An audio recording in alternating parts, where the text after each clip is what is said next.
cette table ronde numéro 3 a été souhaitée pour avoir des regards croisés sur la musique en bibliothèque à l'étranger. Et à ce titre-là, bien, nous avons fait venir 3 représentants de fonds musicaux en dehors du territoire français, dont Jean-Grégoire Muller, responsable du Point Culture à Bruxelles, Françoise Sidler, responsable des archives musicales à la bibliothèque cantonale universitaire BCU de Fribourg, et Jacques Schankerten, dites-moi si je prononce mal votre nom. C'est parfait. Merci. Responsable de la bibliothèque de la Haute École de musique de Genève-Neuchâtel. Voilà, donc moi je suis donc Eva Alm, coprésidente de la CIM et puis responsable jeunesse dans une bibliothèque du réseau des bibliothèques de Toulouse. Et Chloé Abdoun, chef de projet développement et médiation numérique à la Cité de la musique à la Philharmonie de Paris. Chloé, je te laisse continuer. Oui, merci Eva. Donc l'idée de cette table ronde, comme vous a présenté Eva, c'est de vraiment vous présenter l'actualité et un peu aussi le quotidien donc de d'autres bibliothécaires et surtout des structures qui sont totalement différentes que ce que nous on peut connaître en France. Ce que je propose, c'est de peut-être commencer par les intervenants qui sont en visio et que eux ils vont commencer peut-être par vous présenter un peu donc leur structure, peut-être avec quels partenaires ils travaillent, voilà un peu leur quotidien. Et on peut peut-être commencer par docteur Florence Sidler, si ça vous va. Oui, très bien. Alors, bonjour à vous tous aussi, de ma part. Merci de m'avoir invité à cette table ronde. Alors, moi, ça fait environ 2 ans que je travaille à la bibliothèque cantonale et universitaire de Fribourg en tant que responsable des archives musicales. Pour vous donner quand même un peu plus de contexte, alors, le canton de Fribourg, c'est en fait l'un des 26 cantons de la Suisse. Et puis, on peut dire en fait un canton, c'est l'équivalent d'un département en France, juste pour contextualiser un petit peu. Et puis, le canton de Fribourg est en fait l'un des 3 cantons officiellement bilingues de la Suisse. Il compte 2 tiers de francophones et 1 tiers de germanophones. Par conséquent, la bibliothèque cantonale et universitaire, dite aussi BCU, est une institution bilingue. Et puis, j'aimerais préciser que moi-même, je suis de langue maternelle suisse-allemand. Alors, je m'excuse si je commets quelques fautes, mais je suis sûre que vous allez me comprendre. Voilà, ça comme petite introduction.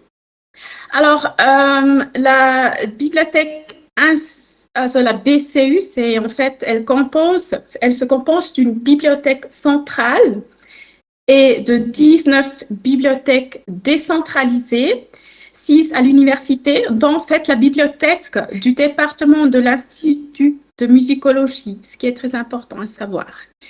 Et puis, le but, en fait, de la BCU, et c'est notamment d'acquérir, de conserver et de rendre accessibles des livres, des périodiques et d'autres supports d'information nécessaires à la formation, à la culture, à l'enseignement universitaire et à la recherche scientifique. Et d'un autre part, elle aimerait acquérir, conserver et mettre en valeur les documents appartenant au patrimoine culturel fribourgeois, tels que manuscrits, imprimés, documents audiovisuels et fonds privés. Et puis, elle contient environ 140 collaborateurs. Ces collaborateurs sont organisés dans 7 secteurs.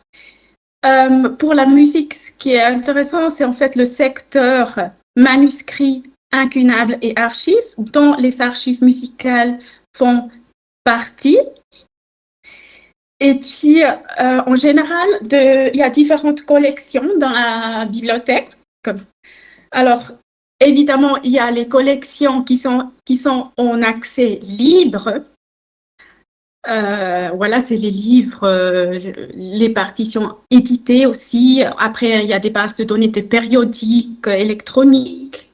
Mais après, on a ces fonds spécialisés qu'on appelle chez nous, c'est les collections patrimoniales fribourgeois.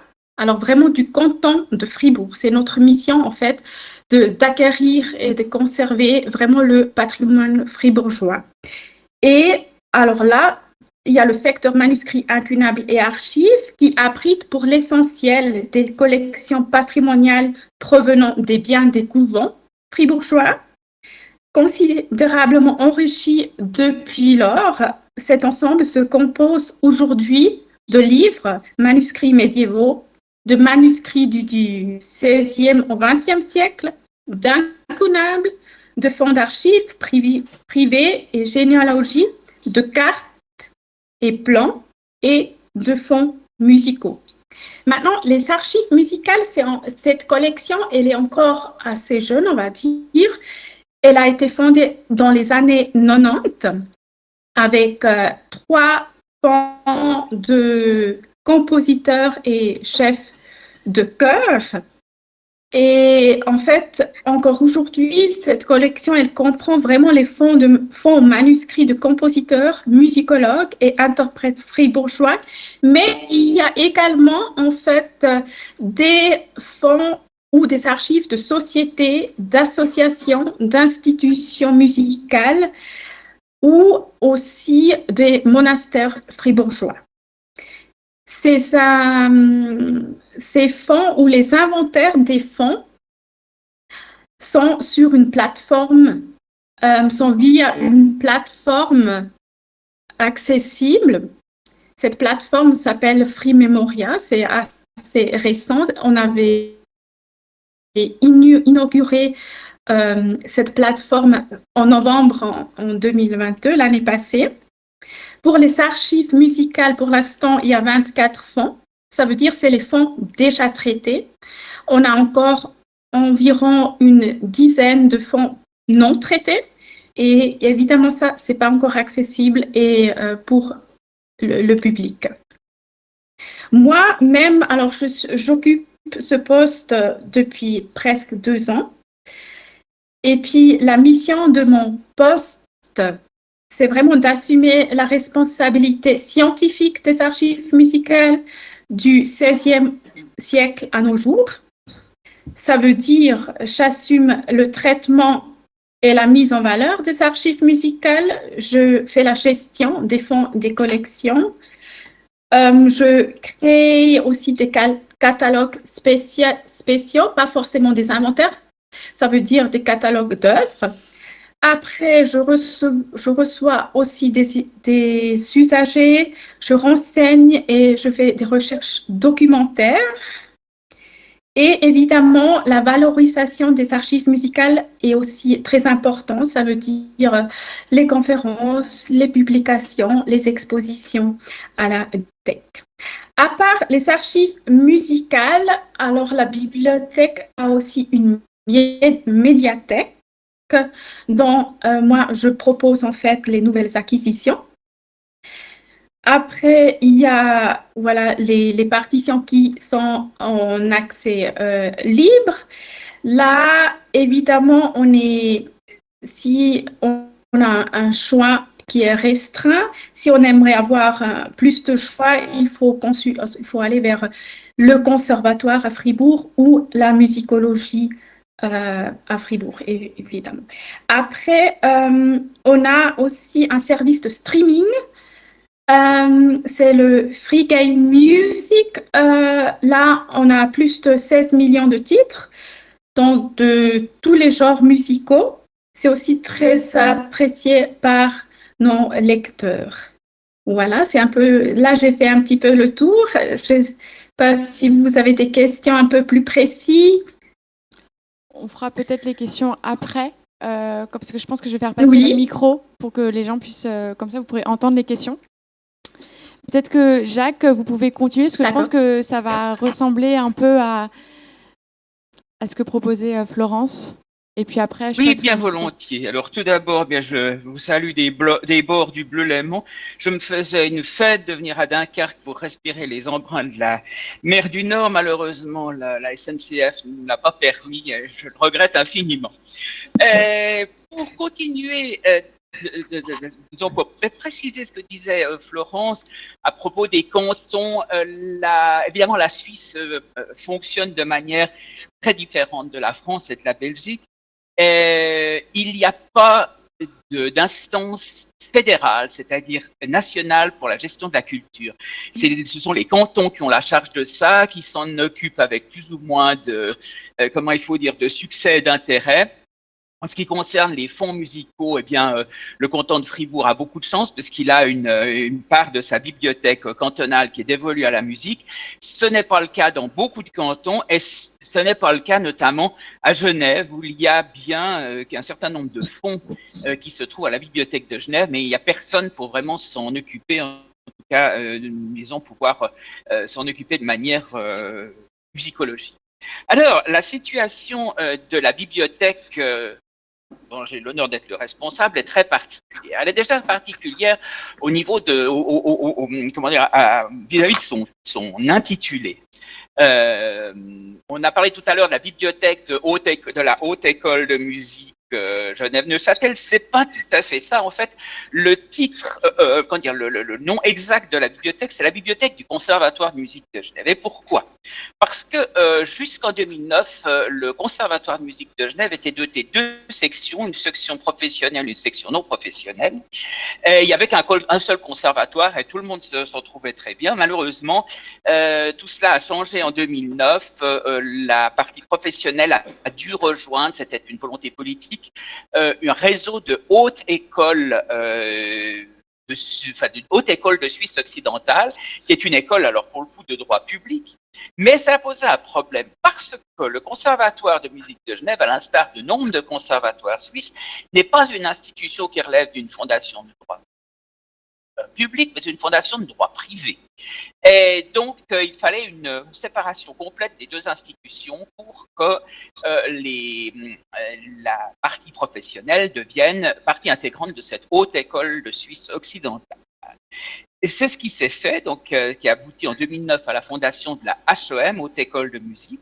Et la HEM s'est trouvée exister, mais tout en ayant une existence administrative, elle n'avait rien, pas de locaux, pas de bâtiments, enfin pas d'instruments, pas de bibliothèque qui lui soit propre. Donc il y a des passerelles qui ont été créées avec le conservatoire. Donc, bien que travaillions à 90% pour la haute école, nous sommes toujours la bibliothèque du Conservatoire de musique de Genève. J'espère que vous me suivez jusque-là parce que c'est pas fini d'être compliqué. Donc, ça a créé toutes sortes de complications informatiques, naturellement, puisque nous sommes actuellement sur le réseau de la Haute École de musique, tout en étant quand même liés au conservatoire. Nous ne faisons pas partie du réseau informatique principal de la Suisse, donc qui vient de se créer pour toutes les bibliothèques scientifiques, qui s'appelle SLSP, parce qu'on a développé, il y a une trentaine d'années, un système propre qui n'est pas compatible des histoires de Marc 21. Enfin, je vous passe les détails. Donc, on se trouve actuellement dans une espèce de no man's land dont on essaie de sortir, mais c'est pas facile parce que les uns nous renvoient toujours vers les autres et vice versa. Les pouvoirs publics n'ont pas un intérêt extraordinaire dans toute cette affaire-là. Donc, c'est un peu la politique des petits pas, mais ça, en Suisse, on a l'habitude.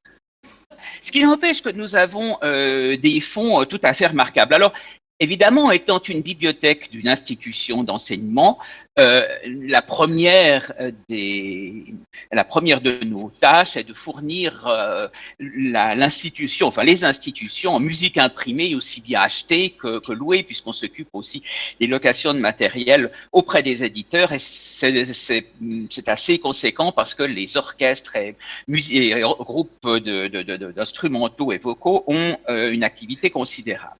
Le conservatoire donc de musique de Genève, celui qui était un peu la maison mère jusqu'à 2009, a été fondé en 1835. Très rapidement, eh bien, la bibliothèque a suivi la fondation puisque le fondateur, qui s'appelait Monsieur François Bartholoni, qui était un financier d'origine française, qui avait fait sa fortune dans les chemins de fer, c'était une excellente idée au début du 19e siècle parce que ça marchait très fort, avait fondé cette maison pour donner aux jeunes filles, aux jeunes gens de la bonne société genevoise l'occasion d'apprendre correctement la musique. Il n'était pas du tout question de former des professionnels à cette époque-là, mais on voulait avoir une maison qui permette à la jeunesse d'apprendre convenablement l'art musical.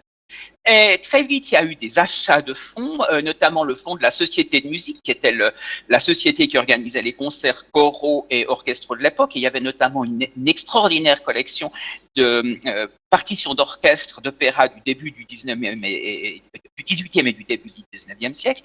Et puis, à la fin des années 1850, le comité a racheté la collection de Nathan Bloch, premier directeur du conservatoire et chef d'orchestre d'origine française, ami de Berlioz, ce qui nous a valu l'honneur d'avoir dans notre collection. Il était lui-même bibliophile, donc il avait des choses extraordinaires qui dataient essentiellement du début du XVIIIe, et ça nous a valu l'honneur d'avoir notamment un manuscrit d'Hector Berlioz dans nos collections. Alors, pendant de longues années, c'est-à-dire jusqu'en 1968, il n'y a pas eu de bibliothèque, d'existence propre de la bibliothèque. C'était le directeur qui allait chercher dans des armoires quand on avait besoin de quelque chose. Et puis, alors, il y avait des trous béants parce qu'on avait des choses tout à fait magnifiques qui étaient venues par des dons, par des laisses. Je peux citer par exemple le manuscrit de l'Oiseau de feu de Stravinsky qui avait été acheté par le petit-fils de Bartholoni à Stravinsky pour l'offrir donc au conservatoire.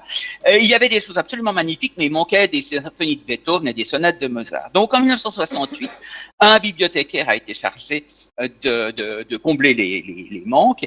Et petit à petit, ou à la suite aussi d'accord avec l'unité de musicologie de l'Université de Genève, nous avons pu avoir un crédit d'achat plus que conséquent, ce qui nous permet aujourd'hui d'être une des grandes bibliothèques musicales et musicologiques de Suisse romande et de Suisse tout court. On avoisine, je pense, on n'a pas un compte exact, mais on tourne autour de 200 000 ouvrages.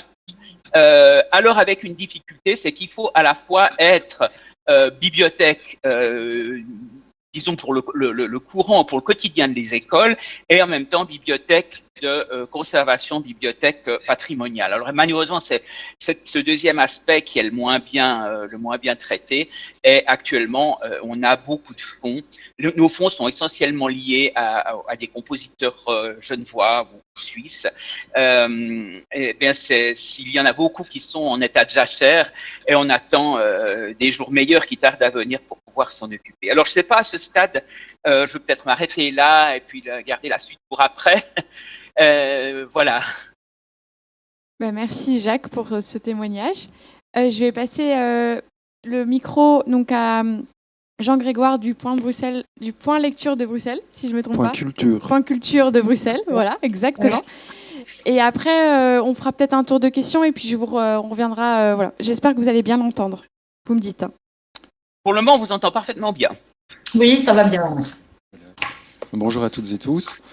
Donc voilà, moi je représente Point Culture. Point Culture, c'est une association qui a été créée en 1953 en Belgique. À l'origine, elle s'appelait la Discothèque nationale de Belgique, Nationale Discothèque van België. En 1973, c'est devenu la médiathèque de la communauté française. C'est à ce moment-là que la Belgique a connu une réforme de l'État et le pays s'est régionalisé. Donc voilà, médiathèque de la communauté française de Belgique, ça s'est appelé comme ça jusqu'au tournant des années 2000, où on a décidé de s'appeler la médiathèque ASBL, tout court, en oubliant la communauté française de Belgique. Et en 2013, on est devenu Point Culture.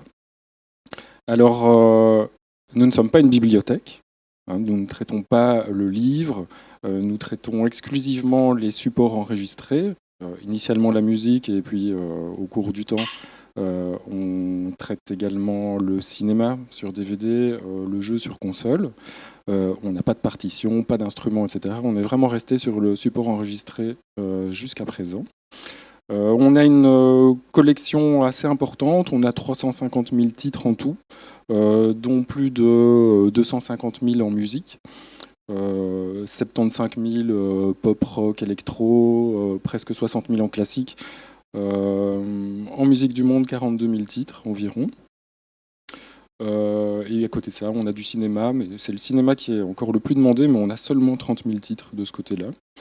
Au cours du temps, on a développé un réseau qui est en quelque sorte parallèle à celui des bibliothèques. On a eu jusqu'à 15 lieux fixes dans la partie francophone de Belgique, ouvert au public, et un réseau itinérant avec des véhicules, jusque 4, qui desservaient une centaine de communes sur le territoire. Bon, évidemment, depuis les années 2000, le support physique a connu, comme vous le savez tous, quelques petites difficultés et on a réduit la voilure, malheureusement un peu forcé par les circonstances. Et ça a amené surtout à la création de Point Culture en 2013, où en concertation avec, on va dire, l'administration de la culture et le monde politique, l'idée c'était d'utiliser, on va dire, l'implantation de Point Culture auprès de la population, parce qu'au début des années 2000, on touchait, on avait plus d'une centaine de milliers d'utilisateurs uniques sur le territoire, on prêtait 4 millions de pièces, on avait donc une forte réputation. Donc l'idée était d'utiliser l'implantation de la médiathèque auprès des publics pour devenir un outil de promotion de toutes les politiques culturelles réalisées en Fédération Wallonie-Bruxelles. Et quand je dis toutes les politiques culturelles, c'est pas uniquement sur la musique, le cinéma, mais c'est même toutes les disciplines artistiques. Donc on a transformé nos lieux à cette époque-là pour les doter d'espaces polyvalents, type salle de projection, salle de rencontre. Dans les meilleurs des cas, on a aussi ouvert un espace café. Enfin bref, ce que beaucoup de lieux font également. On a vraiment élargi nos espaces pour proposer autre chose et des choses différentes que nos collections. Qu'est-ce que je voulais dire d'autre ? Eh bien, actuellement, on travaille à environ 48 personnes à Point Culture. On a connu encore quelques bouleversements l'année passée, dont vous avez peut-être entendu parler, parce que ça fait quelques petites vaguelettes, ou même des vagues en Belgique, et des vaguelettes un petit peu au-delà. Mais peut-être qu'on pourra en parler dans un deuxième temps, sur l'actualité de Point Culture. J'enchaîne tout de suite.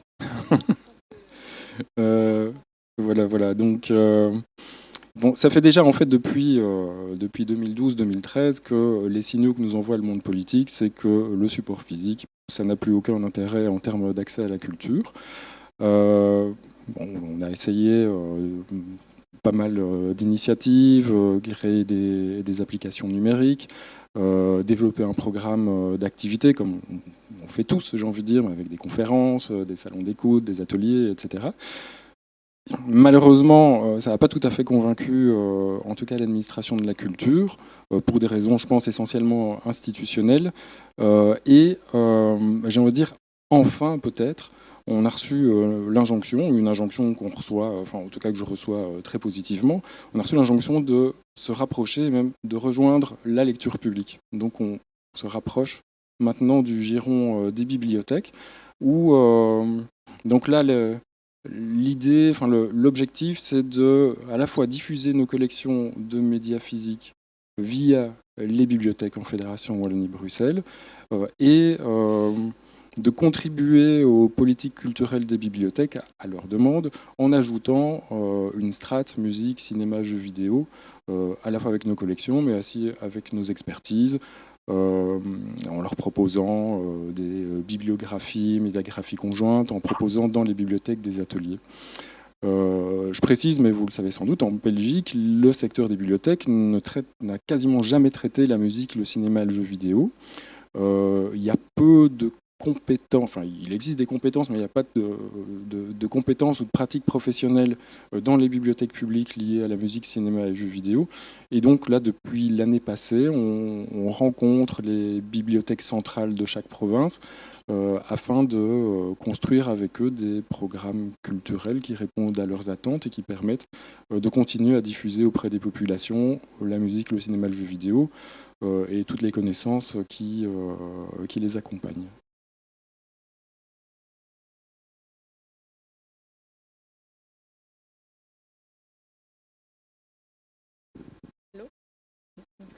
Eva, tu veux peut-être...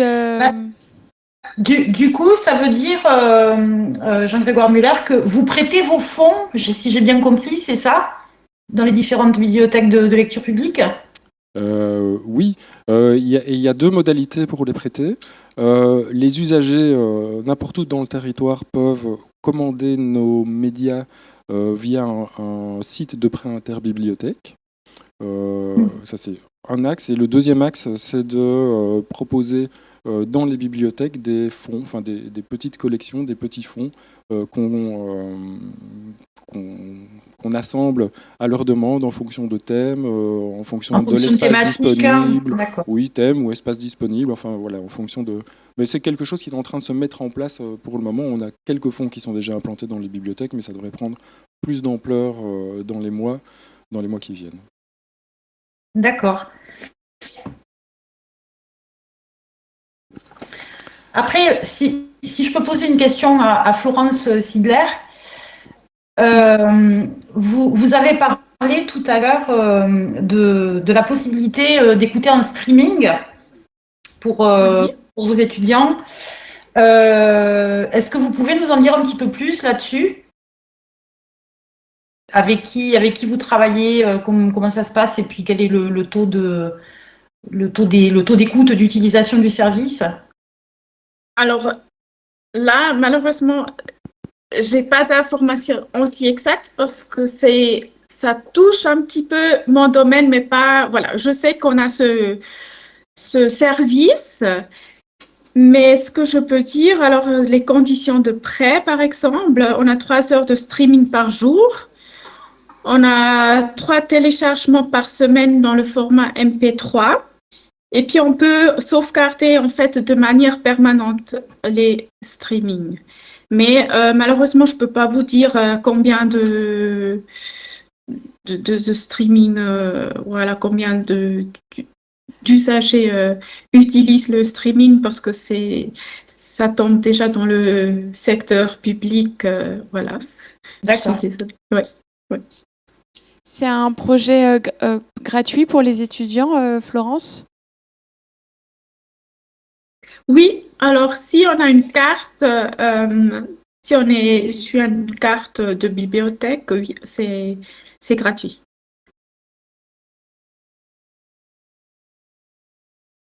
La carte, elle est gratuite ou pas ? Question dans le... Aussi, oui, elle est gratuite. Après, si on veut on peut faire aussi des prêts d'autres bibliothèques. Là, on paye le courrier. Alors, on paye si j'aimerais un livre de Genève, je peux le commander.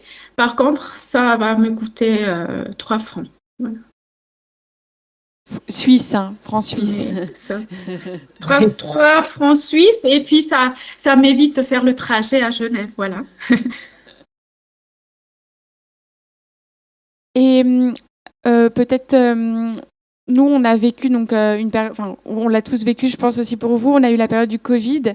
Est-ce que ça a entraîné peut-être des baisses de fréquentation, peut-être un taux en baisse de l'emprunt ou de l'écoute, voilà. Pour Florence, et puis après on pourra demander à Jacques et. Alors,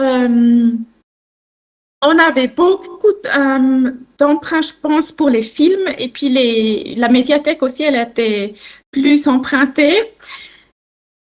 On n'avait pas forcément eu moins de lecteurs, parce qu'on a un public très jeune, et puis c'était aussi comme un lieu de rencontre, ils sont quand même venus. Et puis... Pour les archives musicales, c'était quand même un peu plus compliqué. Comme voilà, c'est vraiment un autre public. Les chercheurs, c'est souvent un peu plus âgés, et puis eux, ils sont venus un peu moins à la bibliothèque. Ouais, ça on a pu remarquer. Et vous avez peut-être mené des actions pour les faire revenir, ce public-là? Est-ce que vous avez fait des choses On a un newsletter qu'on envoie avec ce qui est vraiment actuel à la bibliothèque, qu'on peut quand même venir, et qui a les mesures qui avait les mesures de sécurité et tout. Mais voilà, il y avait plutôt les usagers de périodiques ils étaient très, voilà, ils venaient quand même. Ça, c'est aussi plutôt un public plus âgé. Par contre, eux, ça leur a pas fait peur. On avait le même public qui nous est resté fidèle, oui. Mais voilà, maintenant, tout est devenu normal. Et puis, ça nous fait plaisir, évidemment. Voilà. Et Jacques, vous avez aussi vécu une situation particulière après le Covid. Vous, de votre côté, est-ce que ça a entraîné des changements? Il faut préciser une chose, c'est que la Suisse n'a pas été confinée de manière aussi drastique que la France. Donc, il n'y a jamais eu d'interdiction de sortir. Il y a eu des périodes, il y a eu une période de fermeture. Il me semble qu'on a été fermé 1 mois et demi, quelque chose comme ça. Mais c'est été relativement court. Ensuite, les institutions, enfin les bibliothèques liées à des institutions ont eu la possibilité de rouvrir progressivement. Donc, on n'a pas connu une période de fermeture complète très, très longue. Ceci étant, oui, il y a eu beaucoup d'activités des écoles ont eu lieu sous forme numérique. Enfin, c'était des télécours, des téléréunions, etc. Nous, on n'a pas ça. Alors, il y a eu une baisse de fréquentation, ça c'est certain, mais on n'a pas senti, disons, une espèce de coupure très, très prononcée. Quand il a fallu, je dois dire qu'on a un petit peu fait des entorses aux droits d'auteur et qu'on envoyait des PDF ou des choses quand il y avait une situation d'urgence ou quelqu'un avait absolument besoin pour un examen qui pouvait absolument pas venir. Donc là, on a essayé d'être aussi arrangeant que possible. Maintenant, vous dire s'il y a eu, alors, à la suite de ça, une baisse générale de fréquentation. On a eu aussi un déménagement qui a un petit peu changé la donne. Il nous semble qu'il y a un petit peu moins de monde, mais on n'a pas non plus les outils, disons, statistiques précis qui me permettraient de vous donner une réponse claire. Maintenant, juste en ce qui concerne les supports audio, on n'a pas tellement connu de difficultés de ce point de vue-là, parce qu'on n'en a pas. En fait, il y a eu un arrangement il y a très longtemps avec la bibliothèque de l'unité de musicologie. Les musicologues pouvaient venir chez nous emprunter au même titre que les étudiants des conservatoires, haute école, etc. Et réciproquement, les étudiants de la haute école, conservatoire, pouvaient aller à la musicologie pour emprunter, pour écouter des disques qu'on en écoute de moins en moins. Il n'y a pas une grosse demande, alors on s'est abonné au service Naxos. C'est la seule base de données audio à laquelle, disons, on est abonné en tant qu'institution. Alors, je me souviens plus, on a, je crois, une dizaine d'accès simultanés. Les étudiants peuvent y avoir accès depuis chez eux via un système de VPN qui est un peu compliqué à installer, mais s'ils veulent vraiment y arriver, ils peuvent.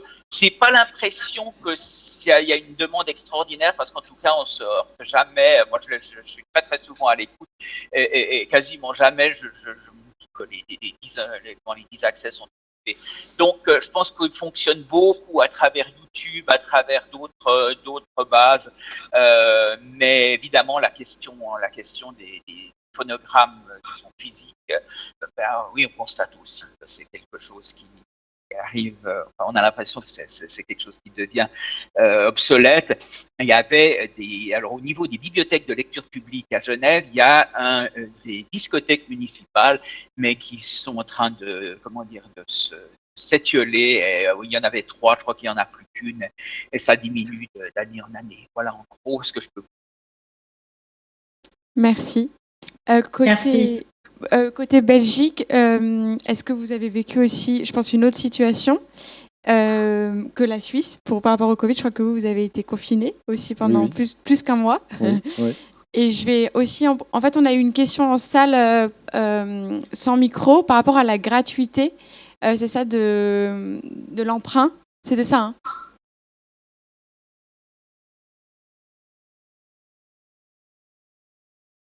Oui. Voilà. Voilà. Donc là, juste pour que vous puissiez entendre, Eva, Florence et Jacques, en fait, pour l'association, il faut payer, donc s'adhérer, enfin, il faut adhérer à l'association. Et donc, comment faire quand on est une association pour ensuite avoir une relation avec le service public où il n'y a pas forcément... donc nous, en France, on n'a pas forcément l'idée de payer pour avoir accédé au service public. Voilà, c'était ça un peu le sens de la question. Et je commence par quelle question? Celle que tu veux. Alors peut-être sur la question du Covid, oui, je ne sais plus exactement combien de temps on était confinés. Je pense que ça a été un peu moins drastique qu'en France, mais plus drastique qu'en Suisse. On était déjà à ce moment-là dans des tourments liés à notre avenir, avec quand même aussi une sensation dans les lieux que le public venait de moins en moins. Donc on ne peut pas vraiment se prononcer là-dessus. On a le feeling quand même que le confinement a permis à des usagers de Point Culture de découvrir des sources streaming dématérialisées qu'ils n'avaient pas fait revenir, mais c'est plus une sensation que quelque chose d'objectivé. Voilà. Et alors, concernant nos tarifs, donc Point Culture effectivement a toujours été appliqué des tarifs nettement plus chers que les tarifs des bibliothèques en Belgique, et je pense en France aussi. Le tarif de référence, historiquement, c'était emprunter un CD pour une semaine pour 1,60 €. Il y a quand même 10-15 ans, on a introduit un système de forfait mensuel qui coûtait au départ 22 € et qui a été réduit à 11 € il y a quelques années. Mais ça reste quand même déjà beaucoup plus cher que les tarifs des bibliothèques. Mais donc l'accord avec les bibliothèques, c'est que nous, on fournit nos médias gratuitement aux bibliothèques, donc sans contrepartie financière pour Point Culture. Et ensuite, les titres sont prêtés aux conditions des bibliothèques et elles sont variables en fonction des endroits.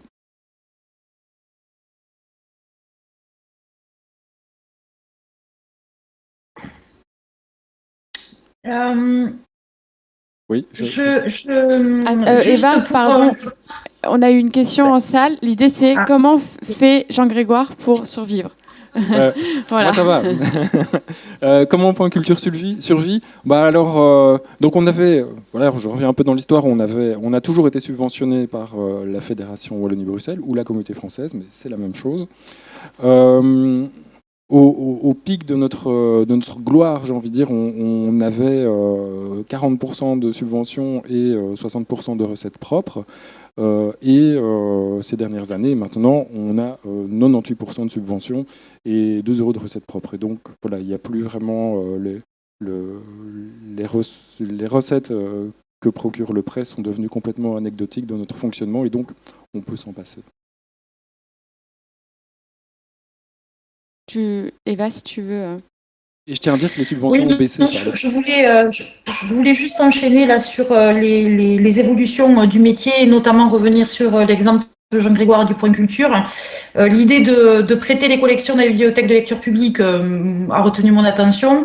Et du coup, comme il s'agit de supports CD, DVD, jeux vidéo, c'est bien ça. On observe de plus en plus une pénurie de supports d'écoute auprès des usagers en général. Est-ce que vous-même vous investissez dans des supports d'écoute et est-ce que vous les prêtez aux bibliothèques qui prêtent elles-mêmes aux usagers? Non. On prête quelques supports d'écoute, mais à des bibliothèques pour qu'elles puissent installer un salon de visionnage, un coin de gaming pour une durée déterminée. Par contre, pas vers le public des usagers. Donc. Par contre, on a ce projet, on en parle déjà depuis quelques mois, mais je pense que ça va bientôt aboutir, mais c'est d'organiser avec les bibliothèques des repair cafés destinés au matériel de lecture de support enregistré. Voilà, il y a ce constat que les gens n'ont plus de lecteur de DVD, lecteur CD, mais en fait, il y en a un quelque part dans le foyer, dans la famille, que plus personne n'utilise, qui souvent ne fonctionnent plus. Et voilà, en partenariat avec des associations de Repair Café, c'est un projet qu'on veut mettre en place dans les mois qui viennent pour redonner envie aux gens d'écouter ou de visionner à partir de supports physiques.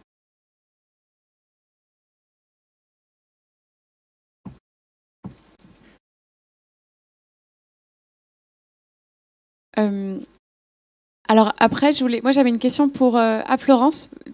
Je vois que... Oui, alors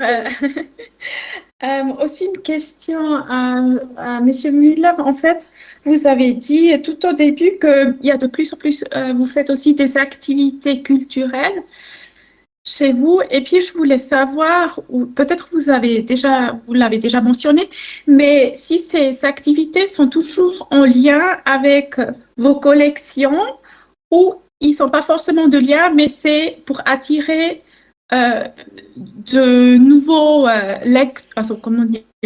nouveaux intéressés vers votre association. Alors, on a eu plusieurs phases. Dans notre première phase, dans les années 2000, on était vraiment nos activités étaient basées sur la connaissance de la musique, du cinéma, éventuellement du jeu vidéo, donc c'était basé sur nos collections. Au moment où on est devenu Point Culture, on nous a offert un spectre beaucoup plus large d'activités. Et par exemple, on s'est rendu compte que les activités autour de la musique fonctionnaient en général pas très bien dans nos lieux, comparé à d'autres activités, type conférences avec des associations ou ciné-clubs. Et donc, on en est arrivé à délaisser une partie en fait, de notre identité de base, parce que dans les lieux, on s'était rendu compte que ce qui fonctionnait, c'était parfois des choses un peu plus éloignées de nos collections. Mais ça, maintenant, c'est terminé en quelque sorte, vu qu'on a fermé nos lieux l'année passée. Et maintenant, on travaille avec les bibliothèques et de nouveau sur ce spectre restreint à la musique, au cinéma et aux jeux vidéo. Oui, Christian. Merci. Je peux parler fort. Vous entendez ? Je vais faire passer le micro en salle, il y a des questions. Hop. Maintenant qu'on a fait le tour de connaissances, je vais vous poser la question directe sur le thème de nos rencontres de ces 2 jours. Quel est votre regard sur le monde, puisque c'est autour de cette question que nous nous sommes réunis, dans l'ordre qui vous convient. Merci. Je veux bien commencer. Peut-être Jacques, oui, merci. Oui. Écoutez, moi je suis un vieux de la vieille, j'approche de l'âge de la retraite, j'ai 44 ans au compteur dans cette bibliothèque. J'avoue, je suis très très désarçonné par, disons, la disparition du support physique. C'est quelque chose avec lequel j'ai beaucoup de peine à m'identifier. On est relativement à l'abri dans les bibliothèques musicales, puisque le papier a encore une grande importance comme support. Je veux dire, les musiciens travaillent encore beaucoup avec des partitions. On commence à voir maintenant des groupes qui utilisent des tablettes. Mais par exemple, je veux dire, en tant qu'ayant une pratique musicale moi-même, je ne me verrais pas utiliser une tablette, faire une coupure ici, reprendre 3 pages plus tôt, sauter. Enfin, c'est quelque chose que je ne saurais pas faire. Et vraiment, oui, on a l'impression, je crains avec la dématérialisation de ces supports qu'on assiste aussi un peu à une dématérialisation des esprits. Enfin, on dirait que c'est peut-être des radotages de vieux bonhomme, mais je me sens très très mal à l'aise dans cet univers en changement. Alors voilà, j'arrive au bout de ma carrière et je pense que c'est tant mieux.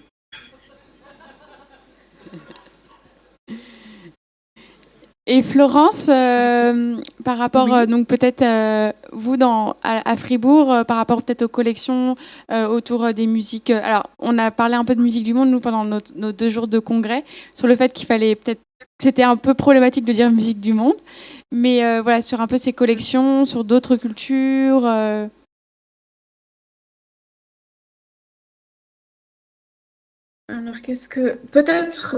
d'abord sur la médiathèque. Alors, évidemment, là, c'est toujours la question qu'on se pose. En fait, aussi quand j'ai repris le poste, est-ce qu'on est encore prêt, en fait, d'acheter de nouveaux CD ou est-ce qu'on va laisser, en fait, la médiathèque telle qu'elle? Parce que, oui, il y a moins de personnes qui empruntent. Après, moi, oui et non, j'ai un peu la peine avec cette, on va dire aussi, numérisation, le développement de la numérisation, tout ça.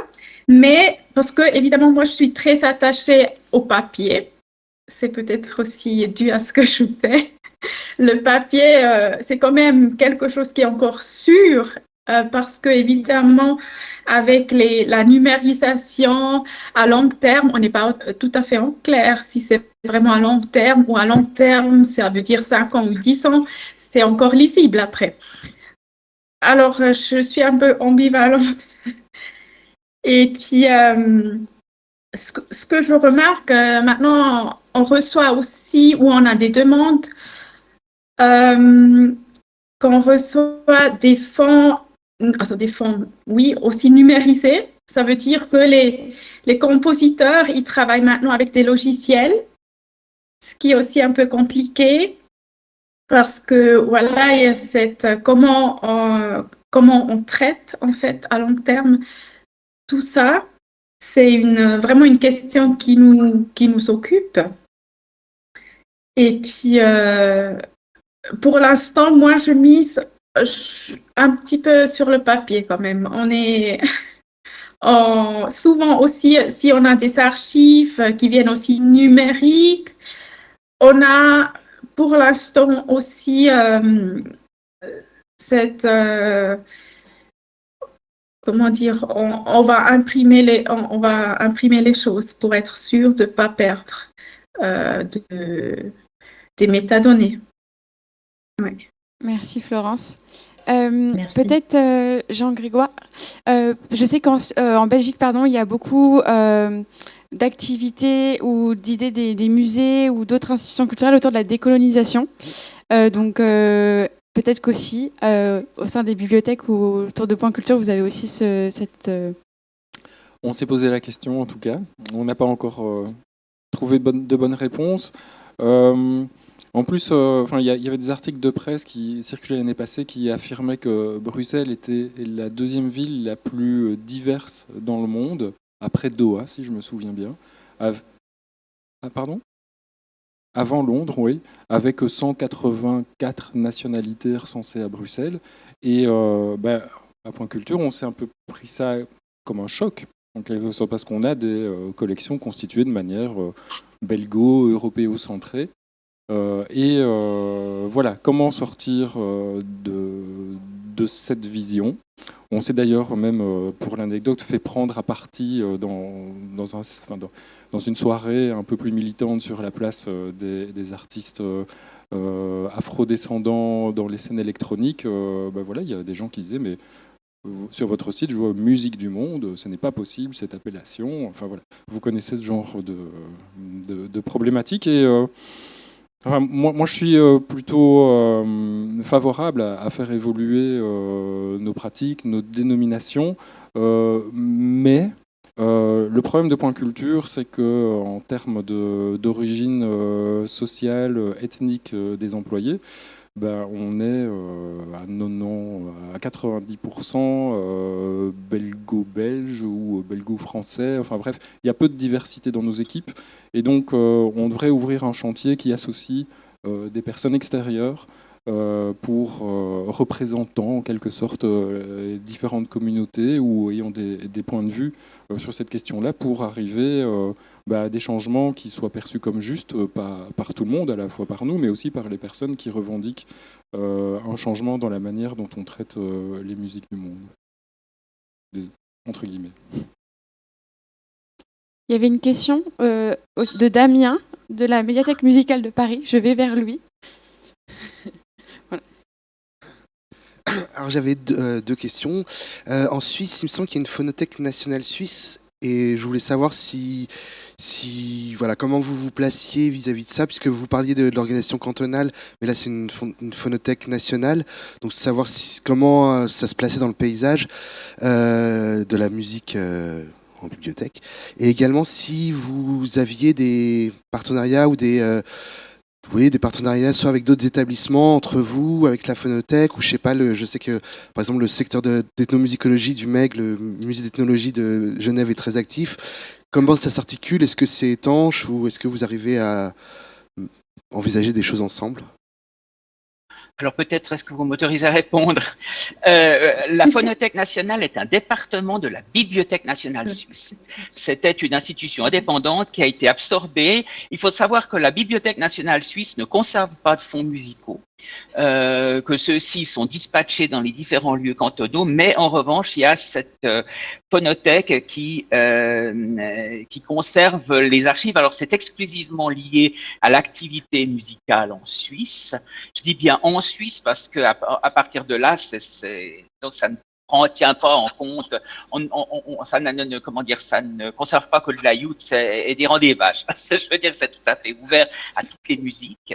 Il y a des collaborations. Nous-mêmes, nous essayons, c'est difficile parce qu'ils sont très sollicités, mais nous avons un certain nombre de phonogrammes qui sont liés à des fonds documentaires, à des fonds patrimoniaux, qu'on leur a cédés parce qu'ils ont à la phonothèque les moyens de les restaurer et de les conserver. Il y a une possibilité dans certaines bibliothèques de lecture publique et de bibliothèques scientifiques d'avoir des points d'écoute. Alors évidemment, le problème est toujours lié au droit d'auteur, donc il n'y a pas de possibilité de streaming. Il faut se rendre dans ces bibliothèques pour pouvoir écouter des documents qui ont été numérisés et qui sont mis à disposition du public à ces endroits donnés. Alors on a la chance aussi d'avoir une organisation qui s'appelle Memoriave, qui est aussi une fondation, je ne sais pas si elle est de droit public ou si elle est de droit privé, je pense que c'est plutôt privé, mais subventionnée par la Confédération, dont le but est de sauvegarder les enregistrements audio et vidéo, mais aussi bien la parole que la musique, enfin de tout ce qui est en lien avec la vie suisse. Maintenant, concernant l'ethnomusicologie, alors oui, il y a des passerelles très importantes. Maintenant, il y a un master d'ethnomusicologie qui s'est fondé depuis quelques années, donc qui est, je crois, partagé entre le conservatoire, enfin la haute école de musique de Genève et le musée d'ethnographie. Il y a vraiment des passerelles alors très claires. Nous, on n'a pas grand-chose au point de vue musique du monde parce que le musée, le MEG, le musée d'ethnographie de Genève, a une bibliothèque, a des collections absolument magnifiques qui existent depuis le début du XXe siècle et qui se sont agrandies de manière extraordinaire. Donc, on se répartit un peu les besoins et les acquisitions.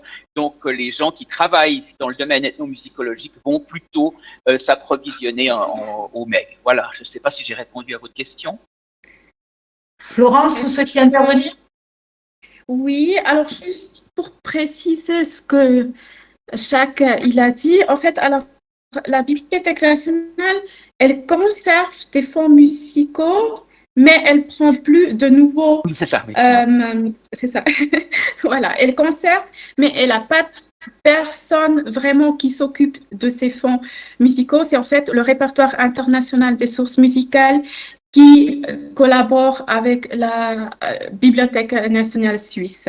Après, pour les points d'écoute de la phonothèque, ça c'est, comme il a dit avant chaque, ça c'est possible et ça on a aussi à la Bibliothèque cantonale à Fribourg. Et puis concernant l'ethnomusicologie, là il a plutôt parlé de la partie suisse romande. Aussi en Suisse allemand, on a notamment à l'université de Berne, il y a aussi des études qu'on peut faire sur la musique, l'ethnomusicologie en fait. Et je tiens à rappeler qu'on n'a pas de problème décoloniaux puisque la Suisse n'a jamais eu de colonie, ce qui nous arrange bien à beaucoup de points de vue.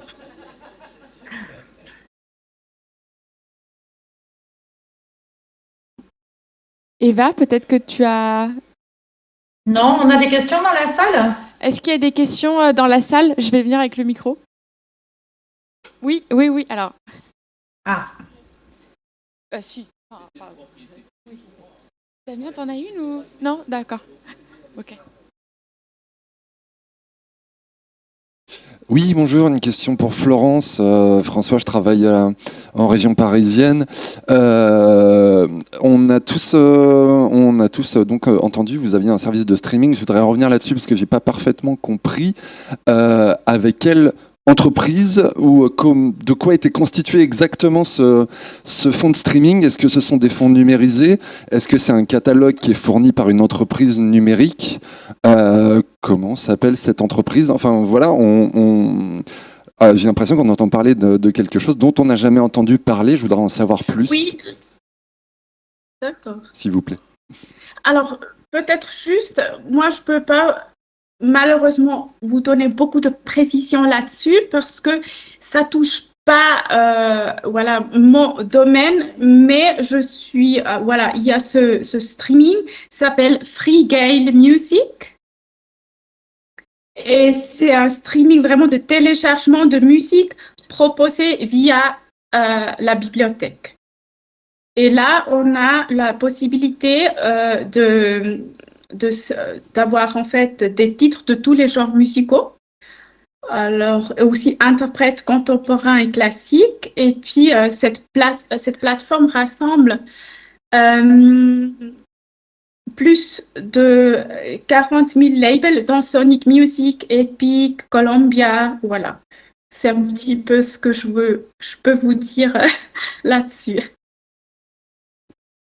Mais je vous invite vivement à aller regarder sinon sur notre site, la bibliothèque cantonale et universitaire de Fribourg. On est en train de regarder. Très bien.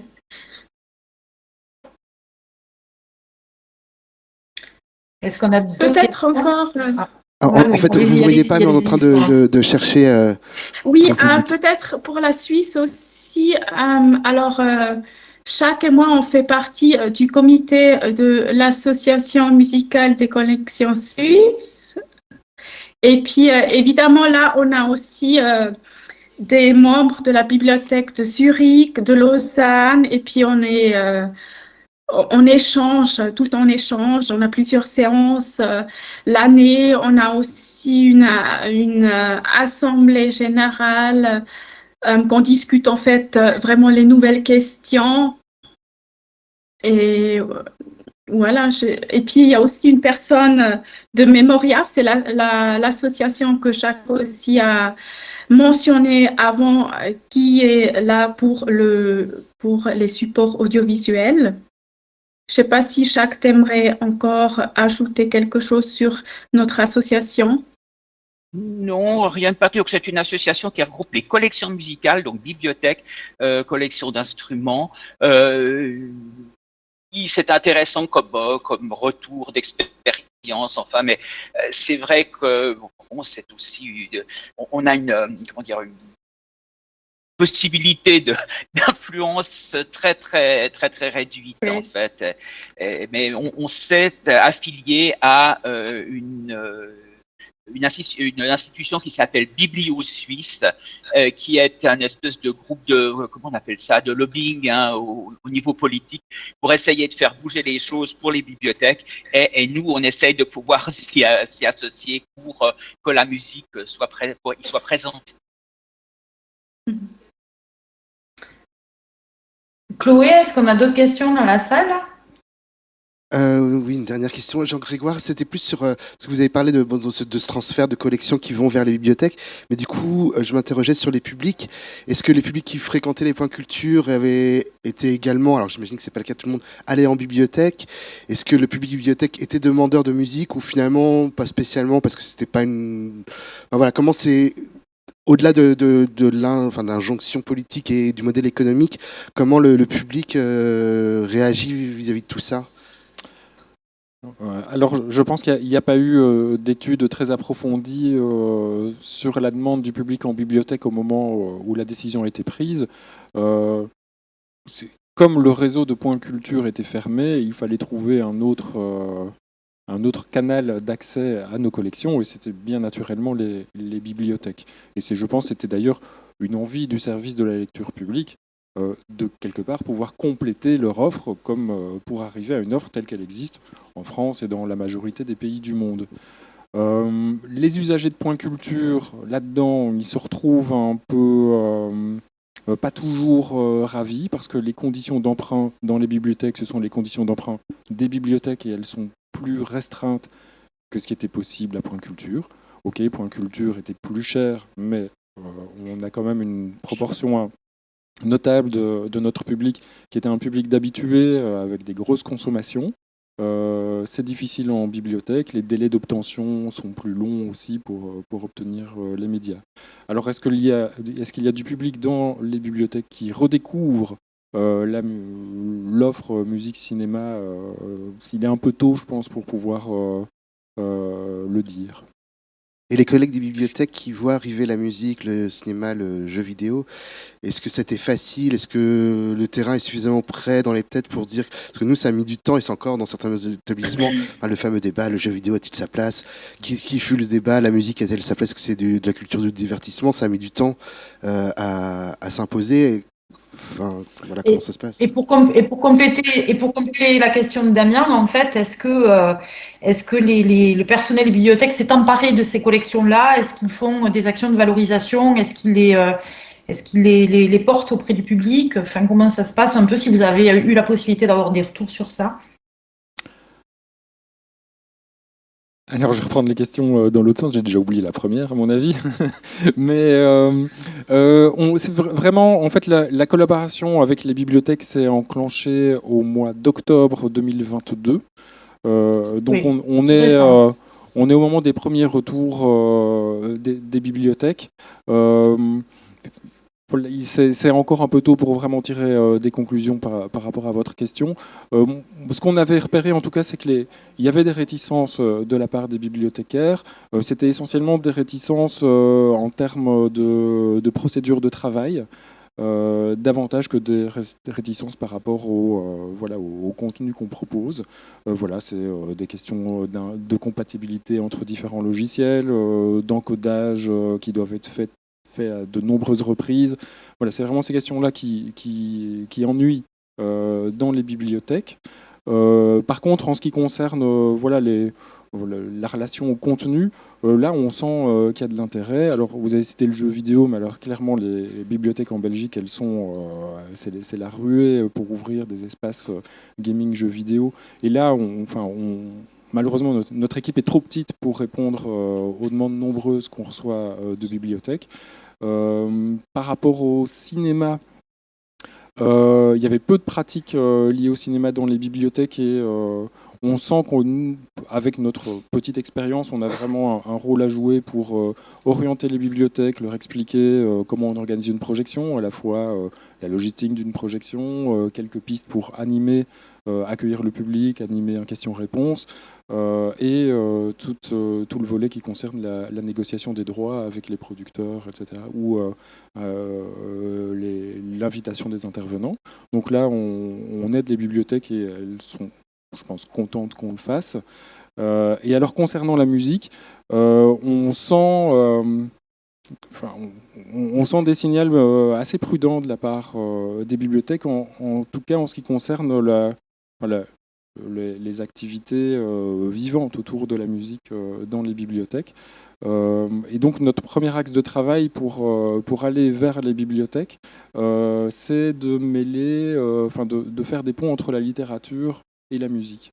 Voilà, on entendait souvent, oui, mais nous c'est la littérature. La bibliothèque, c'est la littérature, et donc, mais en fait, en musique, en cinéma, éventuellement en jeux vidéo, on peut faire des ponts avec la littérature, et c'est, je veux dire, notre premier axe pour instaurer une relation avec les bibliothèques, en espérant que ça permette à tout le monde d'aller un petit peu plus loin par la suite. Bien que par certains aspects, il y a pas mal de matières en fait, en liant musique et littérature, ou cinéma et littérature. Merci. Est-ce qu'il y a d'autres questions dans la salle? Oui. Non.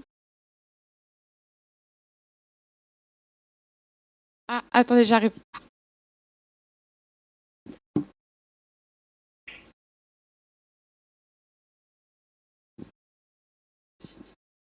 Juste une petite question par rapport à Genève, qui n'a certes pas eu de colonie, mais c'est quand même la ville suisse la plus cosmopolite. Voilà, donc comment est gérée éventuellement la réalité musicale par rapport à ça? Écoutez, que vous répondre? Il y a une offre musicale très importante à Genève. J'ai pas eu le sentiment jusqu'à présent d'une interpellation de certaines communautés s'estimant sous-représentées. Pourtant, c'est vrai que c'est le classique et le jazz qui emportent qui sont les plus représentés. Je ne sais pas très bien que vous répondre. Vous savez, tout se passe de manière assez pépère en Suisse. Genève est parfois un tout petit peu plus, comment dire, un tout petit peu plus turbulente, mais finalement guère plus. Donc, il n'y a pas vraiment j'ai pas senti au fond de demande particulière d'une communauté ou d'une autre s'estimant sous-représentés ou qui souhaiteraient intégrer des possibilités ou qui protesteraient contre une surreprésentation de la musique classique. Alors oui, il y a effectivement des associations de musique, comment on appelle ça, musique d'aujourd'hui, hein, qui trouvent que les subventions sont quand même bien un peu à sens unique, mais ce n'est pas vraiment lié à quelque chose d'ethnologique finalement, ou à une communauté particulière. C'est vrai que Genève est un creuset aussi, alors je ne sais pas combien de nationalités sont représentées. Je sais qu'à l'époque, dans l'école où se trouvait ma fille, qui est pourtant pas au centre-ville, on était à, je crois, une soixantaine de nationalités différentes, mais tout était fait en sorte pour tout le monde, que tout le monde cohabite bien, et il n'y a pas il faut dire de tension intercommunautaire qui soit vraiment fortement perceptible. Voilà, je ne sais pas si je réponds à votre question. Jacques, peut-être, vous avez peut-être eu, à Genève, il y a failli avoir un centre de musique avec oui. Voilà. Donc peut-être que vous pouvez un peu expliquer à mes collègues ce qui a pu se passer, et peut-être que vous avez eu des demandes à ce moment-là, voilà, parce que ça a fait aussi des petites vagues. Oui, alors ça a fait des vaguelettes sur la crête du lac. Alors, il faut dire que j'étais un petit peu, évidemment, nous on était un peu concernés parce que normalement la haute école aurait dû se joindre. Alors c'est un petit peu, c'est un projet, je dois le dire, qui était assez mal ficelé dès le départ, parce que c'était la volonté de faire une cité de la musique qui réunirait, etc. Alors, essentiellement, l'idée était de faire une salle philharmonique de 1500 places. Il y avait quelques notables de la place qui voulaient faire jouer leur symphonie de Mahler préférée, enfin qui avait vraiment la salle de concert que nous avons actuellement, qui s'appelle le Victoria Hall. Il est vrai que dès qu'on a un orchestre de plus de 80 musiciens, ça a tendance à saturer. Donc l'idée était d'avoir une grande salle, et pour fédérer un peu tout le monde, pour aussi avoir des ouvertures, pour des possibilités de demande de subvention, on a voulu mettre la haute école de musique et l'orchestre de la Suisse romande. Et il devait y avoir aussi un restaurant gastronomique, parce qu'il y a toujours des restaurants gastronomiques à Genève quand vous avez une chose comme ça qui s'ouvre.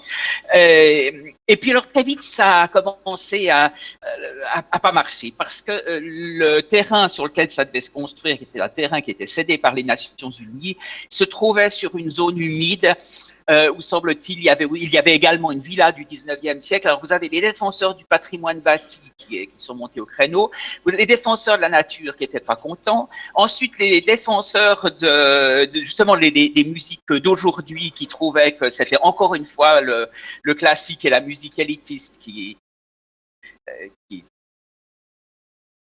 l'emportait.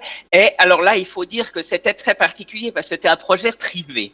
Donc normalement, il n'y aurait pas dû avoir de problème. Et c'était un projet, le plan localisé de quartier, ça c'est encore une spécificité genevoise, était accordé par la ville. Donc normalement, il n'y avait que les gens de la ville qui étaient concernés. Enfin bon, il y a eu quand même une espèce de levée de bouclier et une demande de référendum, non pas contre la Cité de la musique, mais contre l'attribution de ce terrain à la Cité de la musique, dans ce plan localisé de quartier.